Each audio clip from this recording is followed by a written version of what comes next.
Data là một cái yếu tố quyết định sống còn về cái chuyện MarTech có thành công hay không. Marketing truyền thống thì thường sẽ rất là khó đo lường. Khi có MarTech ra đời, cái sức mạnh của những công nghệ này giúp chúng ta có thể tùy biến chiến dịch. Với MarTech, số lượng chiến dịch em đưa ra có thể lên tới hàng trăm. Với MarTech, khái niệm khách hàng đối tượng không còn gọi là 1 tập, 2 tập hay 3 tập nữa, mà tiến gần hơn tới gọi là one-on-one marketing với thời gian thực. Lúc xưa khi không có MarTech, marketer sẽ làm theo kiểu như là tick the box checklist, cứ blast hết, gửi hết thì dẫn tới cái chuyện tốn nguồn nhân lực, tốn cái chi phí về SMS. Thì với MarTech này, khi cái thông điệp đó gửi cá nhân hóa ra, không chỉ tăng tính tương tác mà là còn giúp tiết kiệm chi phí nữa.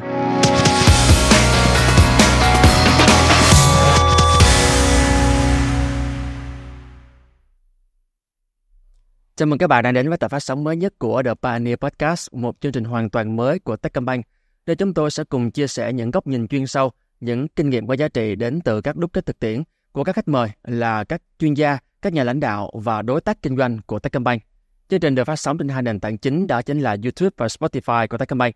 Hôm nay chúng ta sẽ cùng gặp gỡ khách mời là chị Vũ Lê Thiên Hương, Head of Digital Marketing của Techcombank, để cùng chia sẻ quanh chủ đề cách mạng hóa chiến lược kinh doanh nhờ đón đầu xu hướng MarTech. Trước khi chúng ta bàn tới cách mạng hóa chiến lược kinh doanh như thế nào, thì cần phải tìm hiểu MarTech là gì, có sự khác biệt gì với marketing truyền thống, một khái niệm mà rất nhiều người đã quen thuộc rồi.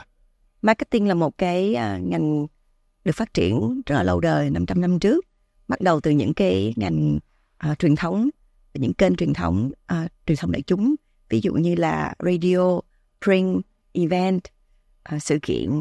Sau đó đến từ những kênh digital, ví dụ như là SMS, email, Facebook, search, Google, website, app. Sự xuất hiện của những kênh digital dẫn tới sự xuất hiện của MarTech. MarTech là viết tắt của Marketing Technology, nghĩa là công nghệ tiếp thị, bao gồm của những các công cụ phần mềm đi rất là nhiều lĩnh vực, ví dụ như là từ quản lý data, quản lý dữ liệu, vận hành, tối ưu những cái chiến dịch trả phí, đưa ra A/B testing, rất là dụng cụ khác nữa. Thì sự khác biệt của hai bên thì rõ ràng nhất là về việc liên quan tới các kênh. Một bên là những kênh mà em có thể từ một kênh tiếp cận được rất là nhiều khách hàng, còn một kênh em đi là chủ yếu là kênh số.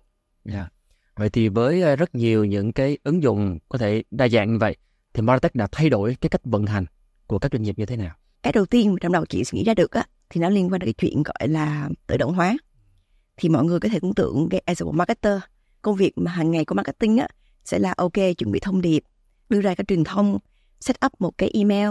gửi ra ngoài một cái SMS. Thì tất cả những cái thông điệp, những cái công việc đó sẽ được thiết lập hoàn toàn bằng tay.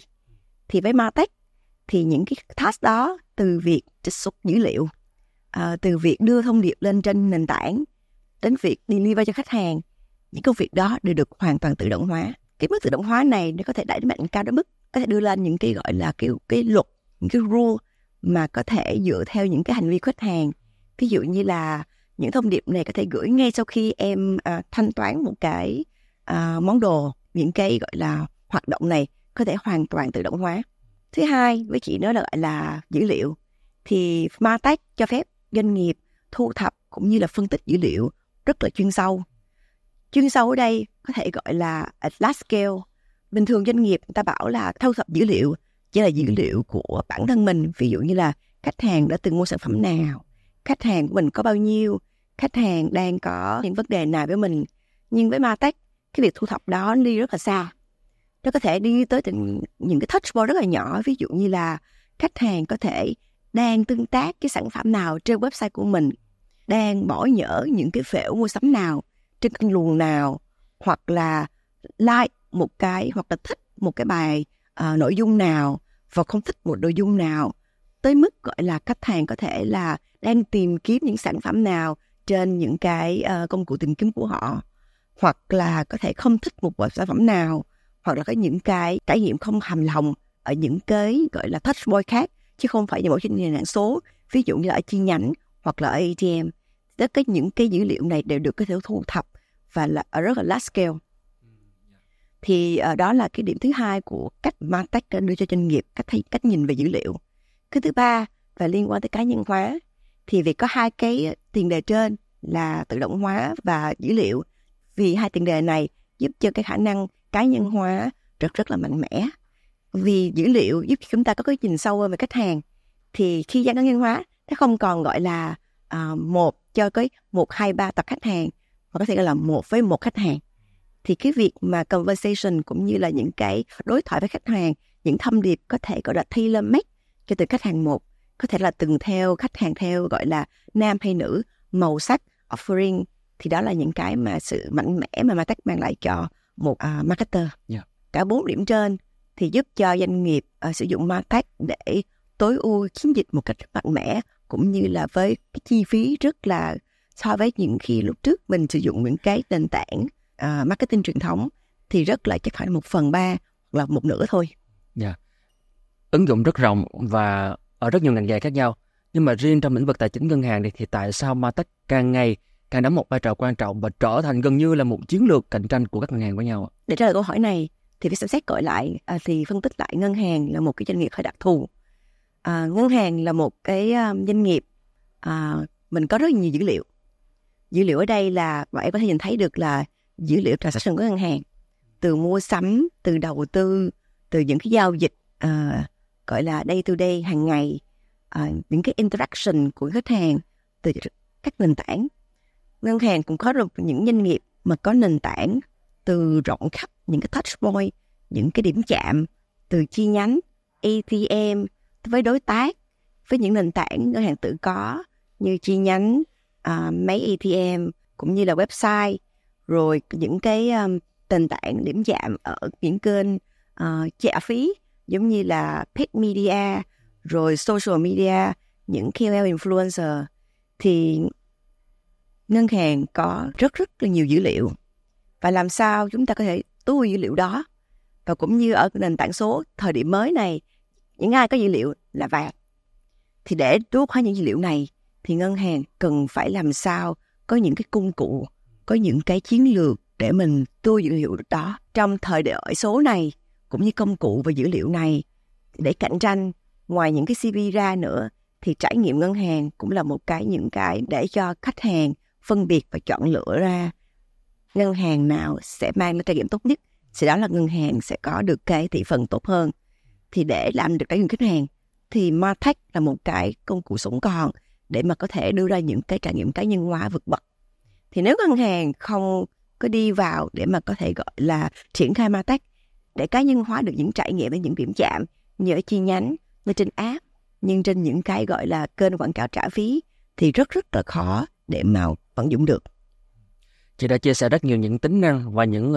lợi thế mà MarTech có thể mang lại cho một doanh nghiệp hoặc là một ngân hàng cụ thể. Vậy thì bên cạnh những mặt lợi thì các doanh nghiệp hoặc là ngân hàng gặp phải những thử thách gì khi mà chúng ta kết hợp giữa marketing và công nghệ với nhau trong MarTech? Thử thách đầu tiên với chị nghĩ có thể gọi là chi phí đầu tư. Mặc dù MarTech có mang rất nhiều lợi ích, nhưng chi phí đầu tư ban đầu có thể là một gánh nặng cho các doanh nghiệp, đặc biệt là các doanh nghiệp vừa và nhỏ. Chưa kể ngoài chi phí đầu tư để mà triển khai, còn là chi phí đào tạo và cũng như chi phí duy trì những cái công cụ đó. Thách thức thứ hai là tích hợp hệ thống. Tại vì tất cả những doanh nghiệp, đặc biệt là những doanh nghiệp mà đã có bề dày phát triển lâu, thì có những cái hệ thống gọi là nó là legacy. Chưa kể những hệ thống đó nó còn gọi là nằm rải rác, manh mún khắp nơi. Thì phải làm sao mà em có thể tích hợp và tổ chức cái hệ thống thành một. Thì đó là một cái cũng là thử thách khá lớn. Vì tích hợp này đòi hỏi có một cái kế hoạch rất là chi tiết, cũng như là một cái đầu óc suy nghĩ làm sao mình kế hoạch tích hợp này đủ cho chúng ta có một đi đường dài. Tại vì tích hợp mà để cho triển khai thời gian ngắn không nói, nhưng phải tích hợp làm sao để mà có thể linh hoạt, để điều tiết, để mà tùy chỉnh theo những cái nhu cầu của doanh nghiệp, cũng như là để có thể gọi là ứng biến được những cái gọi sự phát triển của cái MarTech, nữa là một cái đường khó khăn hơn nữa. Thách thức thứ ba đó là về mặt dữ liệu. Thì là khi mà adapt MarTech thì là doanh nghiệp sẽ phải đối mặt với lại là một cái nguồn dữ liệu khổng lồ. Cho nên việc thu thập và việc lưu trữ cũng như là việc phân tích dữ liệu yêu cầu có một cái hệ thống cũng như một quy trình quản lý cực kỳ hiệu quả. Chưa kể là việc bảo mật cũng rất là quan trọng. Thách thức thứ tư đó là cái việc mà làm sao bảo đảm được cho các cái nguồn nhân lực có thể vận hành, có đủ kỹ năng và có đủ kiến thức để mà vận hành và phát huy tất cả những cái tiềm lực của nguồn MarTech. Nói thì rất là đơn giản, nhưng mà thật sự mà nói, tại vì như chị nói là MarTech có nhiều công cụ, làm sao có được một đội ngũ mà hiểu tất cả những công cụ đó rất là khó. Còn nếu mà đào tạo chuyên sâu cho mỗi người chỉ có biết một công cụ thì làm sao có một đầu óc để có thể gọi là orchestrate tất cả những công cụ thành một bộ máy cũng là không đơn giản. Thứ năm nữa là về mặt liên quan tới gọi là change management. Thì như chị nói lúc trên đó là khi mà adopt MarTech, nó có rất nhiều thay đổi mà liên quan đến cách mà doanh nghiệp vận hành các chiến dịch liên quan tới marketing. Thì ban đầu có thể có rất nhiều kháng cự, đặc biệt là những cái bạn mà làm marketing truyền thống sẽ có cảm giác gọi là tôi sẽ bị thay đổi. Thì làm sao mà để gọi là khuyến khích họ tìm hiểu và adopting MarTech này thành một cái gọi là day to day công việc của họ, chứ không phải là mình đào tạo một cái nguồn nhân lực chỉ biết về MarTech xong rồi thay thế nguồn nhân lực cũ. Và chưa kể nữa là việc ở đây khi vận dụng MarTech không phải chỉ mỗi cho những nguồn nhân lực về marketing, mà với chị cảm thấy để adopt MarTech thành công thì tất cả những cái bộ phận khác trong ngân hàng, bao gồm cả solution, bao gồm cả CX, customer experience, đều phải hiểu được chính xác gọi là MarTech làm gì, để có một cái thiết kế được có một cái gọi là trải nghiệm chuẩn chỉnh để mà tối ưu hóa, tận dụng hết tất cả những khả năng của MarTech. Khó thách kế tiếp là như chị đã nói là trên thị trường hiện giờ có gần như là 3.000 doanh nghiệp phát triển về MarTech. Cho nên để doanh nghiệp chọn lựa và thiết kế ra một cái gọi là một cái marketing stack, tức là một cái tổ hợp công nghệ phù hợp với cho mình, còn để đánh giá, để chọn lựa ra một cái stack đó không phải việc đơn giản. Thì doanh nghiệp cần phải có một cái kế hoạch làm sao đánh giá tiềm lực của mình và nhu cầu của mình trong vòng thời gian ngắn cũng như thời gian dài, để chọn lựa một cái danh sách những cái tổ hợp, những cái công cụ đó phù hợp nhất. Và công việc này không phải chỉ mỗi đơn giản là chỉ mỗi team marketing, mà nó bao gồm tất cả những cái hợp sức của những cái team khác nhau, bao gồm cả team dữ liệu, team sản phẩm, cũng như là team công nghệ. Công nghệ tiếp thị cũng như là các ngành công nghệ khác luôn luôn thay đổi và cần phải được cập nhật mỗi ngày. Cho nên doanh nghiệp phải làm sao cập nhật kiến thức của mình cũng như cập nhật cái stack của mình hiện có để theo kịp xu hướng thị trường. Chứ mình đầu tư luôn quá nhiều cho những cái mình đang có, nhưng mà xài chưa được bao nhiêu, mà công nghệ đã outdated rồi thì cũng như không. Và cuối cùng với chị nó là về đo lường hiệu quả. Cũng như là một marketer truyền thống thì cái việc mà đo lường, việc mà investment cho một cái chiến dịch truyền thông bao nhiêu, đo lường ROI bao nhiêu, thì việc investment cho MarTech cũng như vậy. Mặc dù khi mà triển khai MarTech cho chúng ta rất nhiều dữ liệu cũng như cách đo lường, nhưng cái việc mà đo lường hiệu quả để cho cái investment cân đối invest bao nhiêu là đủ là một cái thách thức của doanh nghiệp. Cho nên chúng ta phải làm sao quán triệt công việc và đưa ra những cái mô hình KPI đo lường phù hợp để chúng ta có thể xác định được là đầu tư bao nhiêu là đủ.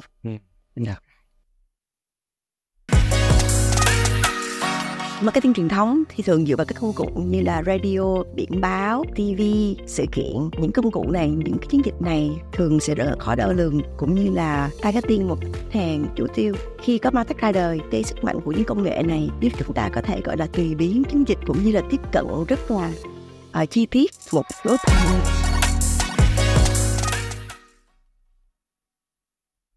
Dựa trên những cái thách thức thì bây giờ chúng ta sẽ cùng đi tìm hiểu xem là Techcombank đã từng bước giải quyết những thách thức đó như thế nào để biến MarTech thành một cái công cụ hỗ trợ rất lớn trong cái quá trình vận hành kinh doanh của mình. Đầu tiên, niềm tự hào nhất của Techcombank đó chính là giữ được một cái mối quan hệ với khách hàng rất là mật thiết. Thì MarTech đã hỗ trợ Techcombank xây dựng và phát triển cái mối quan hệ đó ra sao? Marketing truyền thống thì thường dựa vào các công cụ như là radio, biển báo, TV, sự kiện. Những công cụ này, những cái chiến dịch này thường sẽ rất là khó đo lường, cũng như là targeting một tập khách hàng chủ tiêu. Khi có MarTech ra đời thì là những cái sức mạnh của những công nghệ này giúp chúng ta có thể gọi là tùy biến chiến dịch cũng như là tiếp cận rất là chi tiết một đối tượng nào đó. Lúc xưa khi em chạy một chiến dịch, em có thể gọi là một năm chắc là khoảng chừng 2 hoặc 3 chiến dịch cho tầm khoảng 2 hoặc 3 nhóm khách hàng. Nhưng với MarTech, số lượng chiến dịch em đưa ra có thể lên tới hàng trăm, và số lượng tập khách hàng phải chia thành được gọi là hàng chục. Chỉ lấy ví dụ một cái công ty như Amazon là một trong những cái nền tảng mà chỉ có thể gọi là vận dụng MarTech một cách gọi là thuần thục nhất trong thị trường hiện giờ. Số lượng campaign mà họ tung ra thị trường có thể lên tới 200 campaign trong vòng một tháng, và số lượng cá nhân tập khách hàng mà họ đánh ra được có thể lên tới hàng ngàn. Thì đó là mức độ sự gọi là chi tiết mà sự khác biệt rõ ràng nhất khi mà có sự sức mạnh của MarTech vào ở đây. Với MarTech, cái khái niệm gọi là tập target audience, khách hàng đối tượng, không còn gọi là 1 tập, 2 tập hay 3 tập nữa, mà tiến gần hơn tới gọi là one-on-one marketing, là 1 với 1, và với thời gian thực, chứ không gọi là sau khi chúng ta chạy một thời gian, có thông tin, có dữ liệu lại thay đổi nữa. Tại vì những dữ liệu này và những thông tin này đều được fit in vào trong hệ thống MarTech và tu theo thời gian thực. Nói cụ thể hơn thì là sẽ có 2 mặt chị thấy rõ ràng. Đó là tiếp cận khách hàng. Ở marketing truyền thống thì khi em chạy radio, chạy TV hoặc là chạy sự kiện thì em chỉ có thể target khách hàng, bất kể khách hàng có thích hay không thích bản thân của em. Trong khi đó với MarTech, khi em bắt đầu tiếp cận gần hơn với one-on-one marketing thì tất cả những thông điệp, những cái chiến dịch em chạy, em có thể tùy biến theo từng sở thích, em phải tùy biến theo từng gọi là hành vi khách hàng trên những điểm chạm mà khách hàng đang sử dụng, từng cái gọi là email, từng cái SMS, từng cái banner khách hàng nhìn thấy trên Facebook, tin TikTok, trên những cái website khách hàng nhìn thấy, thậm chí trên những cái thông điệp mà khách hàng mở ra trên web, trên app của ngân hàng. Việc tùy biến này có thể đi rất là kỹ lưỡng về việc khách hàng đi theo gọi là sở thích cá nhân, cũng như behavior theo từng điểm chạm, ở một cái email, một cái SMS, một cái thông điệp gửi trên app push, cũng như là những touch screen, thậm chí là không phải chỉ mỗi trên cái online mà cả trên những khi khách hàng từng tới những cái touchpoint ở trên chi nhánh hoặc là những cái cửa hàng. Khác biệt thứ hai là về mặt đo lường và phân tích. So với marketing truyền thống, thường cái việc này sẽ được tiến hành sau khi mà chiến dịch xong xuôi đã được hoàn thành, thì dữ liệu sẽ được đo lường bằng cách gọi là khảo sát, hỏi chuyên sâu khách hàng để đo lường xem xét coi là khách hàng có hài lòng hay không hài lòng. Trong khi đó với MarTech thì cái việc này sẽ được hoàn thành ngay khi chiến dịch vừa bắt đầu, đang chạy, chứ không cần phải đợi sau khi dịch có. Và điều này có được phép làm cho từng điểm chạm. Chúng ta đã tìm hiểu một số những cái khó khăn nền tảng cơ bản nhất mà gần như là bất kỳ một doanh nghiệp nào cũng phải đối mặt khi chúng ta ứng dụng MarTech vào trong quá trình kinh doanh. Vậy thì với riêng Techcombank đi, chúng ta sẽ giải quyết những cái khó khăn đó như thế nào qua từng bước? Đầu tiên là về mặt công nghệ. Techcombank đã làm gì để có thể đưa MarTech vào trong cái vận hành hàng ngày của mình một cách hiệu quả nhất? Về mặt phía công nghệ thì điều quan trọng nhất là làm sao chúng ta phải tích hợp một cách gọi là quán triệt.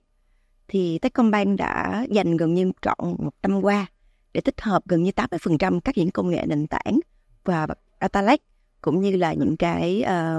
mobile app và các cái hệ thống ở chi nhánh, ATM, và các cái nền tảng xã hội và các nền tảng quảng cáo, để bảo đảm các chiến dịch tiếp thị được, chiến dịch marketing được triển khai một cách trơn tru và cũng như tối ưu hết mức. Trong số những ứng dụng và những gì mà Techcombank đã làm được trên thị trường mà được khách hàng đón nhận, đó chính là quá trình cá nhân hóa,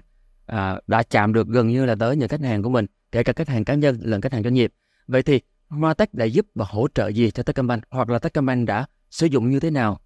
MarTech để phục vụ cho quá trình cá nhân hóa của mình? Lúc trước chị đã có nói trước là data là một cái yếu tố quyết định sống còn về cái chuyện MarTech có thành công hay không. Thì khi em obsess với data rồi thì data cho em một sức mạnh rất là lớn về mặt cá nhân hóa. Techcombank đã xây dựng một cái môi trường để làm sao là data driven marketing là một cái principle để cho tất cả nhân viên, để làm sao phải có cái mindset đó. Thì khi mà có cái mindset đó với sức mạnh của MarTech thì Techcombank đã bắt đầu triển khai trong 1 năm qua rất là nhiều chiến dịch với cái mindset gọi là cá nhân hóa. Thì cá nhân hóa này mà nghe có vẻ rất là fancy, nhưng mà nó có thể đi từ những cái nhỏ nhặt đơn giản nhất là cá nhân hóa trước tiên về thông điệp và những cái hình ảnh, đến từ gọi là nam hoặc nữ, vùng miền nam hoặc bắc, nam thích màu hồng, nữ thích màu xanh, thay vì là đưa một cái hình chung chung gọi là offering mua sắm ăn ở nhà hàng nào, mình có thể bị được là anh thích ăn lipstick nhưng bạn kia thích ăn lẩu, thì những hình ảnh, những thông điệp đó đều được có thể customize để bảo đảm được là những cái copy, những hình ảnh đó đưa tới khách hàng những cái hành thích và muốn. Thứ hai nữa là những cái offering, những cái pricing, những cái kênh touch point cũng sẽ được cá nhân hóa tùy theo cái sở hữu khách hàng. Ví dụ như là có những bạn sẽ không thích mở email, nhưng có những bạn vẫn mở email. Có những bạn không thích đọc SMS, có những bạn đọc app push trên hình ảnh. Thì những cái behavior đó đều được lưu trữ và chọn lựa, xem xét coi là touch point nào sẽ touch point phù hợp nhất để liên hệ customer. Lúc xưa khi không có MarTech, marketer sẽ gọi là làm theo kiểu như là tick the box checklist, cứ blast hết, gửi hết. Thì việc đó sẽ dẫn tới cái chuyện gọi là tốn nguồn nhân lực, tốn những cái chi phí về SMS, tốn những chi phí về mặt gửi những thông điệp đó. Thì với MarTech này, khi cái thông điệp đó gửi cá nhân hóa ra, không chỉ tăng cái gọi là tính tương tác, mà là còn giúp cho Techcombank tiết kiệm chi phí nữa. Cái cá nhân hóa thứ ba nữa là cái việc mà gửi những thông điệp thời điểm nào, làm sao để customer có những cái thời điểm bảo đảm là khi người ta nhận được thông điệp đó, người ta không cảm thấy là không bị gọi là spamming. Ví dụ như là những thông điệp là kết nối tương tác, ví dụ như là chúc mừng sinh nhật, lễ Tết, anniversary của customer, thì những cái thông điệp này đều được hoàn toàn cá nhân hóa theo từng khách hàng một. Hoặc là biết được là bạn đang thời điểm này, reminder nhắc nhở bạn sắp sửa có thời hạn thanh toán bill để khách hàng không bị lỡ bill, hoặc là sắp sửa thời điểm gọi là đã thanh toán tiền học cho con. Tất cả những cái hoạt động này đều được cá nhân hóa và làm hoàn toàn tự động. Lúc xưa khi mà chưa có MarTech thì những cá nhân hóa này marketer đã sẽ cố gắng làm mức độ nào có thể, nhưng những hành động này thường thường sẽ được làm một cách tay chân và tốn rất là nhiều nguồn lực, từ xúc data đến gọi là thiết kế những cái thông điệp và gửi ra ngoài cho deliver ra ngoài cho những cái điểm chạm. Nhưng bây giờ với MarTech thì sau khi mà có những cái sức mạnh này thì những công việc này được mạnh hơn rất là nhiều. Cho nên sau khi mà triển khai MarTech trong một năm qua, Techcombank gần như là 80% các chiến dịch marketing của Techcombank đều được tự động hóa, 80% về mặt trích xuất dữ liệu, và gần như là 4% những cái luồng chiến dịch của Techcombank trên app đều được cá nhân hóa. Một ví dụ liên quan tới là khi Techcombank sử dụng cho MarTech để mà cá nhân hóa cho khách hàng là trong năm vừa qua, Techcombank launch sản phẩm là Auto Earning. Đây là một sản phẩm mới ở thị trường, thì đòi hỏi rất là nhiều education cho khách hàng mà. Thì là trong quá trình mà thực thi cũng như triển khai chiến dịch, thì là Techcombank đã sử dụng rất là nhiều dữ liệu để phân tích và chia sẻ khách hàng ra thành những tập khách hàng khác nhau. Là những tập khách hàng là làm công ăn lương, khách hàng có những cái business riêng, khách hàng không có được ăn lương, khách hàng theo từng độ tuổi, khách hàng có gia đình hay không có gia đình, khách hàng có những cái khúc mắc gì với sản phẩm, ví dụ như là sản phẩm không an toàn, sản phẩm có chưa đủ attractive chỗ nào. Thì tất cả những cái pain point đó đều được phân tích, chia nhỏ ra, chưa kể lòng theo từng thông điệp của là miền Nam, miền Bắc. Thông điệp miền Nam, lúc mà launch sản phẩm này ra trong mùa Tết thì là miền Nam sẽ có hình ảnh hoa mai, miền Bắc sẽ có hình ảnh hoa đào. Cho nữ thì là sẽ có đi du lịch, mua sắm, shopping. Cho nam thì sẽ đi trải nghiệm và đi phượt. Thì đó là những cái cá nhân hóa về mặt thông điệp, cũng như là sản phẩm offering và cũng như là pricing. Cá nhân hóa một bước nữa là theo điểm chạm. Một số khách hàng sẽ chọn lựa, sẽ convert được sản phẩm này ở trên Nudge, là một cái banner trên Techcombank Mobile. Nhưng có những khách hàng sẽ convert được sản phẩm này ở trên social, ở trên Facebook. Có những khách hàng là cần một cái video explaining rất là detail về cho how cơ chế của sản phẩm, tại vì người ta quan trọng hơn về mặt tính bảo mật. Thì tất cả những thông điệp này, những cách mà chọn creative, hình ảnh, sản phẩm, angle đều được cá nhân hóa và cho từng điểm chạm, cho từng khách hàng một. Thì khi mà chạy chiến dịch này thì trong thời điểm này thì số lượng tập khách hàng được chia ra lên tới gần như là 30 tập khách hàng, và số lượng creative đưa ra, số lượng video được cá nhân hóa lên cũng gần như là 20 cho tới 30 creative trong thời gian ngắn, chỉ trong vòng khoảng 3 tháng. Và trong quá trình chạy sản phẩm này thì tỷ lệ chuyển đổi tăng đến gần 4 lần. Những con số hồi nãy chị mới nói thì là nếu tương tự không có MarTech thì để làm được điều này thì team marketing phải chuẩn bị ít nhất phải cỡ 6 tháng và sẽ có tỷ lệ chuyển đổi chỉ khoảng 1-2 lần là cao hơn. Nhưng với MarTech, công việc này chỉ rút gọn khi trong vòng chỉ còn khoảng 3 tháng là thấy được hiệu quả rồi. Đây chỉ là một chiến dịch cho một sản phẩm thôi và cho một team. Tưởng tượng khi mà MarTech được cho áp dụng cho toàn bộ team và tất cả những sản phẩm, tất cả những touch point thì sức mạnh của nó mang lại và hiệu quả và hiệu ứng của nó đưa ra sẽ còn rất là nhiều hơn nữa. Trong xu hướng thị trường, nhà làm marketing, nhà làm MarTech, nhà làm công nghệ thì khách hàng cũng có một cái gọi là kỳ vọng rất cao. Khách hàng expecting là có được cái giá cao thì marketer cũng phải có rất là nhiều ý tưởng sáng tạo để bảo đảm được là những cái trải nghiệm của khách hàng được cá nhân hóa một cách thú vị mà không bị quá gọi là trần trụi, cũng như là cũng bị quá gọi là khách hàng cảm thấy là khách hàng đang bị theo dõi tính không riêng tư của xâm phạm. Có thể thấy là việc cá nhân hóa đã giúp rất nhiều cho cả phía ngân hàng lẫn phía người tiêu dùng để có thể tìm thấy nhau trong những cái điểm chạm như chị đã đề cập. Vậy thì trong quá trình mà chúng ta triển khai cá nhân hóa có những thách thức gì? Thách thức đầu tiên mà có thể nghĩ đến đầu chị là việc liên quan tới dữ liệu và tích hợp. Như chị nói, dữ liệu là một cái gọi là backbone, là những cái nền tảng chính để làm sao cá nhân hóa thành công hay không. Thì cái việc mà thu thập dữ liệu cũng như lưu trữ và cũng như là phân tích ra là phải rất là quán triệt. Thì nếu em có dữ liệu mà nằm ra khắp nơi thì sẽ không bao giờ em cá nhân hóa được.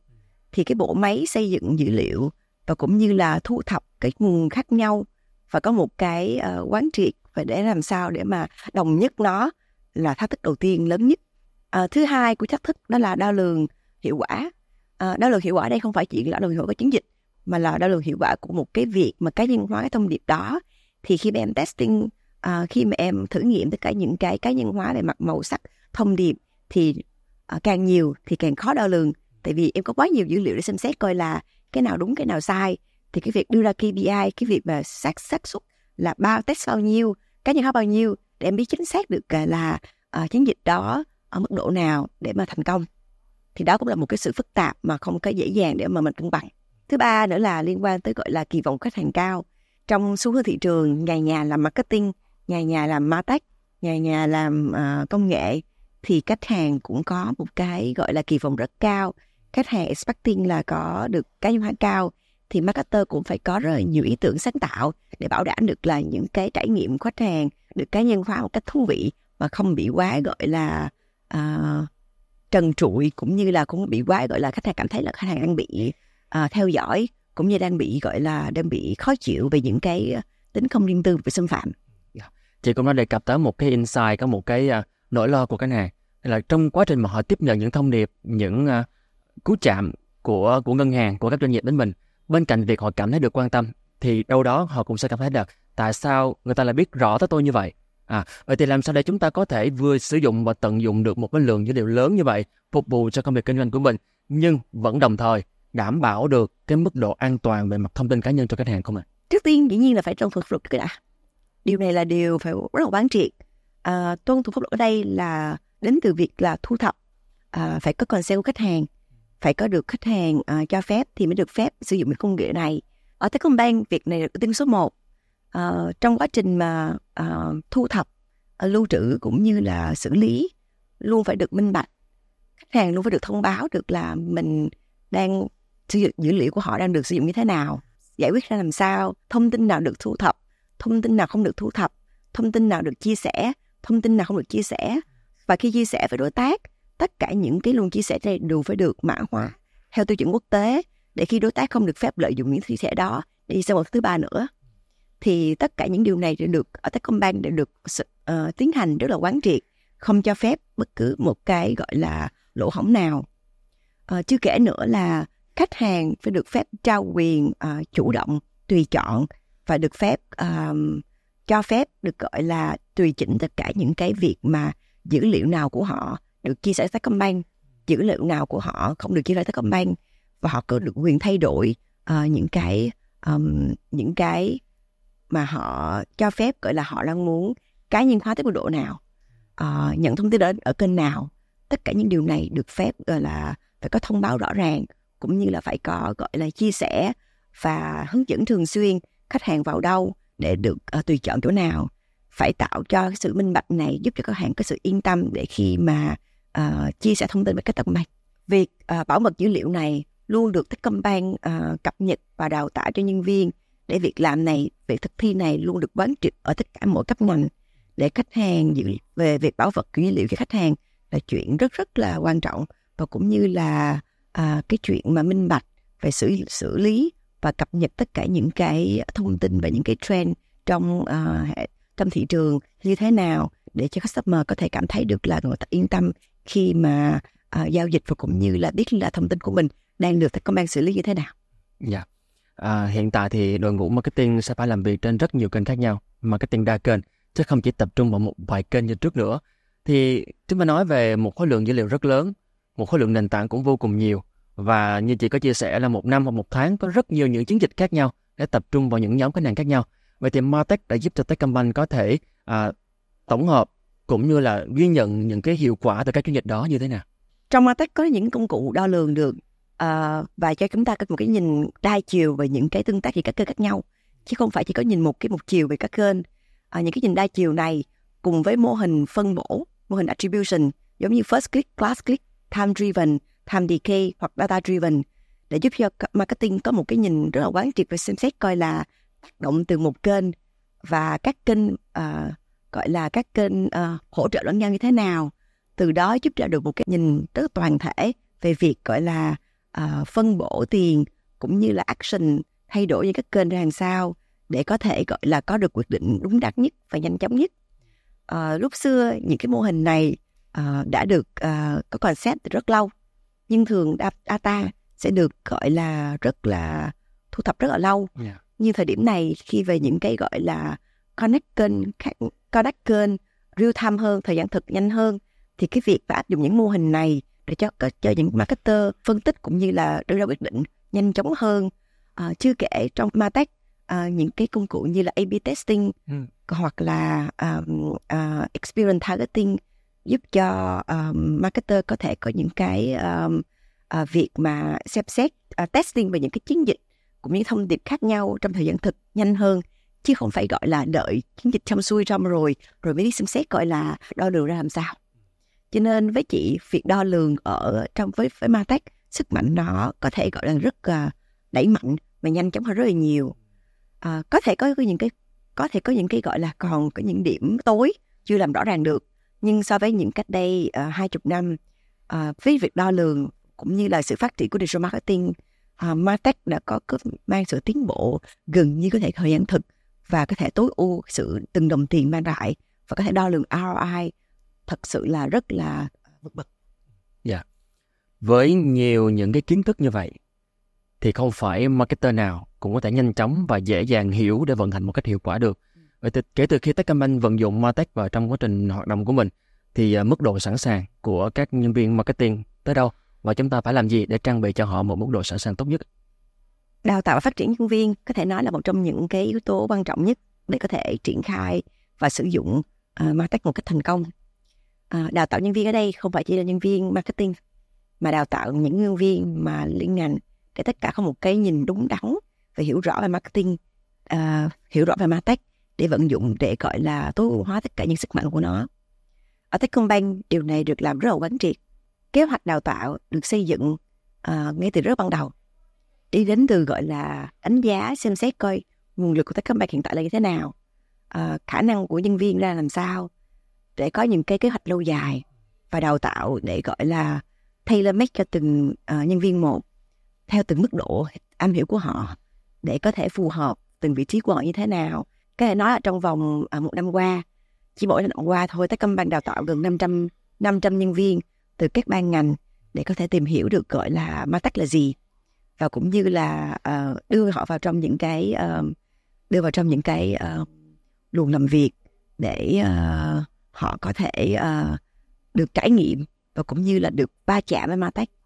Điều này dẫn tới cái chuyện mà ngoài cái chuyện đào tạo ra nữa, thì Techcombank làm rất mạnh mẽ về cái chuyện gọi là xây dựng những mô hình làm việc mới. Mô hình làm việc mới ở đây, ngoài cái chuyện mà drama ra nữa, thì rồi có cái chuyện gọi là multifunctional team để có thể là tất cả mọi người đều có làm việc chung với một mục tiêu và dùng MarTech là một cái core để có thể gọi là những cái test idea, những cái suy nghĩ để vận dụng nó theo một cách nhuần nhuyễn nhất. Thì đó lý do tại sao mà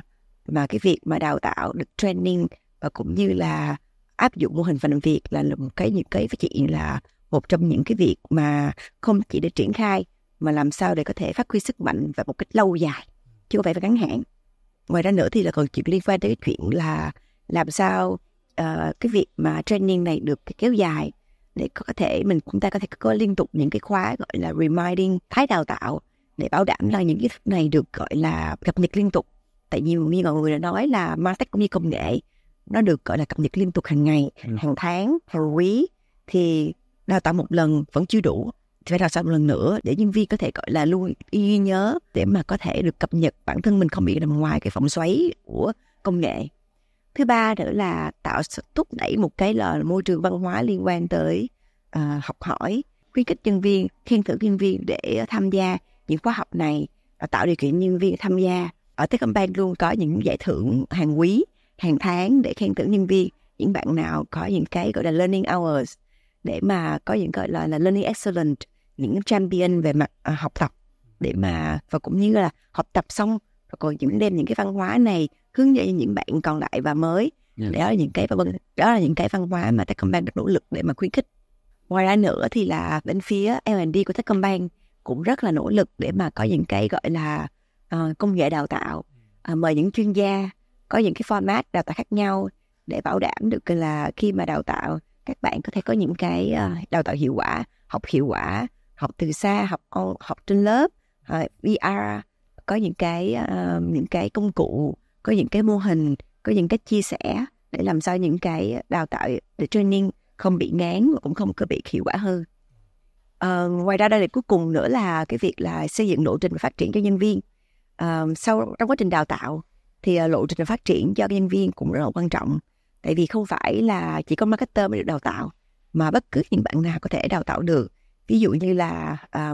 từ IT cũng có thể chuyển qua MarTech, hoặc là từ dữ liệu cũng hiểu MarTech. Có một câu nói về một CEO của công ty công nghệ mà chị đã tâm đắc, tức là công nghệ sẽ gọi là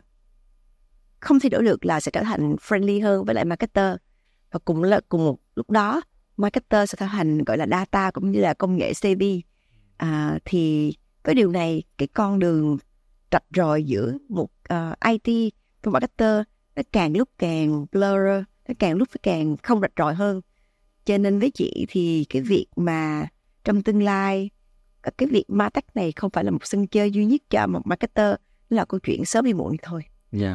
Ngay từ giờ tuyển dụng thì Techcombank đã chọn principle là không phải tuyển dụng người giỏi nhất mà là tuyển dụng người phù hợp nhất. Thì khi mà set up những cái nhân sự cho MarTech này thì tất nhiên là sẽ có những đội ngũ chuyên gia mình mời từ nước ngoài về để ra những consultant, nhưng để tuyển dụng những đội ngũ về để có thể đi lâu dài Techcombank thì tiêu chí của Techcombank là tuyển dụng những người phù hợp và có passion và có đam mê để mà có thể triển khai MarTech, để mà có thể đi lâu dài và cũng có thể gọi là muốn đưa những trải nghiệm tốt nhất cho khách hàng, và cũng như là có học hỏi những cái công nghệ mới nhất trong thị trường. Vậy thì theo chị những cái xu hướng chính gì sẽ ảnh hưởng đến sự phát triển của MarTech trong tương lai? Có 4 xu hướng chính và chị nghĩ là với chị nó là một cái shaping cái xu hướng của MarTech, và cũng như là điều mà quan trọng mà các doanh nghiệp cần phải chú ý để mình có đầy đủ nguồn lực cũng như là chuẩn bị sẵn sàng bản thân để đón đầu nó. Đầu tiên là liên quan tới AI và machine learning. Thì cũng như nói là MarTech cho chúng ta dữ liệu cực kỳ lớn, thì dữ liệu thì các doanh nghiệp nếu không sử dụng AI cũng như là machine learning và cũng như là sử dụng Gen AI để có thể phát huy tất cả những sức mạnh của MarTech, thì đó là cái mà kiểu cực kỳ quan trọng. AI và cũng như machine learning nó là như một cách tay thêm nữa cho marketer để giúp cho tự động hóa các quy trình, giúp cho các marketer có thể có thêm cách phân tích dữ liệu, cách đưa ra những cái modeling, cách sử dụng những cái công nghệ về mặt testing cái modeling về mặt machine learning nó mạnh mẽ hơn bất cứ lúc nào hết. Cho nên nếu mà sử dụng MarTech mà không biết sử dụng AI, nó giống như là em có một con Ferrari mà em không phải là một sân tay đua F1 vậy đó. Thứ hai nữa là liên quan tới tăng cường quyền riêng tư và bảo vệ dữ liệu. Thì bảo mật càng lúc càng được siết chặt. Thì các marketer khi sử dụng MarTech, đó là một con dao hai lưỡi. Thì làm sao em biết cân bằng giữa MarTech và MarTech nó cũng phải có càng lúc càng thay đổi để có bảo đảm được, đáp ứng được về cái chuyện mà bảo vệ dữ liệu. Thì những cái công nghệ mới nhất về bảo vệ dữ liệu cần phải được cập nhật bởi MarTech để mà chúng ta có thể cân bằng về câu chuyện đó như là lúc trước. Điểm thứ ba về liên quan tới phát triển của thương mại điện tử. Lúc xưa, cách đây 5 năm là câu chuyện của search marketing. Việc mà biến Google từ một nền tảng search bình thường đến làm con gà đẻ trứng vàng. Sau đó khoảng 10 năm thì là câu chuyện của Peak Social, là những cái nền tảng của Facebook. Là nhờ đó mà Facebook trở thành một nền tảng, là một công ty công nghệ đứng đầu thế giới. Bây giờ nó là nền tảng của social commerce. Thì là việc mà livestream, khách hàng không chỉ mỗi dùng social lướt Facebook mà người ta còn mua hàng, hoặc là mua hàng trên nền tảng điện tử như là Lazada, Shopee, mà họ còn mua hàng trên những nền tảng live video như là livestream. Thì đây là những công nghệ mà chị nghĩ là sẽ shaping MarTech quan trọng hơn nữa. Lúc trước là thường marketer sẽ là thường chuẩn bị rất là nhiều hình ảnh như là một banner, một cái video, nhưng bây giờ nó sẽ là một cái tính tương tác gọi là thời gian thực càng lúc càng cao. MarTech chắc chắn sẽ được adapt với những công nghệ liên quan tới livestream, những công nghệ liên quan tới social commerce để mà có thể bứt phát mạnh mẽ hơn. Thì as a marketer phải hiểu được những cái điểm chạm của khách hàng đó để biết xem xét coi mình cá nhân hóa ở những nền tảng đó như thế nào để phát huy nó. Cuối cùng nữa là nó liên với point thứ ba là liên quan tới livestream. Thì tất cả những nội dung, tất cả những thông điệp, chắc chắn những cái format về mặt liên quan tới video, những cái conversational trên chat, trên Facebook Messenger, trên Zalo, trên social commerce, cái TikTok. Những cái đó là những cái shopping, những cái không còn là banner click rồi đi vào trong luồng nữa, mà là những cái làm sao chăm sóc khách hàng trên những cái chat đó, làm sao mời chào khách hàng trên những cái câu chuyện, những cái conversational marketing đó. Đó là cái mà marketer cần phải watch out. Có thể thấy là cái khối lượng kiến thức và nhiệm vụ mà một marketer trong thời gian tới hoặc từ bây giờ đã chuẩn bị cho những cái xu hướng của công nghệ là rất nhiều. Và có thể thấy là Techcombank cũng đã chuẩn bị để trang bị cho các marketer, đội ngũ trong nhà của mình những cái kiến thức để cập nhật thường xuyên để làm sao để đón đầu được những xu hướng đó mới có thể phục vụ tốt nhất cho khách hàng của mình, đúng không ạ? Và ngày hôm nay chúng ta đã cùng tìm hiểu và biết được những giá trị vượt trội mà MarTech có thể mang lại trong quá trình vận hành của các doanh nghiệp, đặc biệt là trong lĩnh vực tài chính ngân hàng. Hy vọng là các khán giả theo dõi chương trình cũng đã có được những thông tin có giá trị. Nếu như yêu thích chương trình thì các bạn hãy bấm theo dõi trên hai kênh, đó là YouTube và Spotify của Techcombank, để cùng theo dõi The Pioneer Podcast với những tập mới và những nội dung cập nhật. Hẹn gặp lại tất cả quý vị và các bạn trong những tập phát sóng tiếp theo. Xin chào và hẹn gặp lại.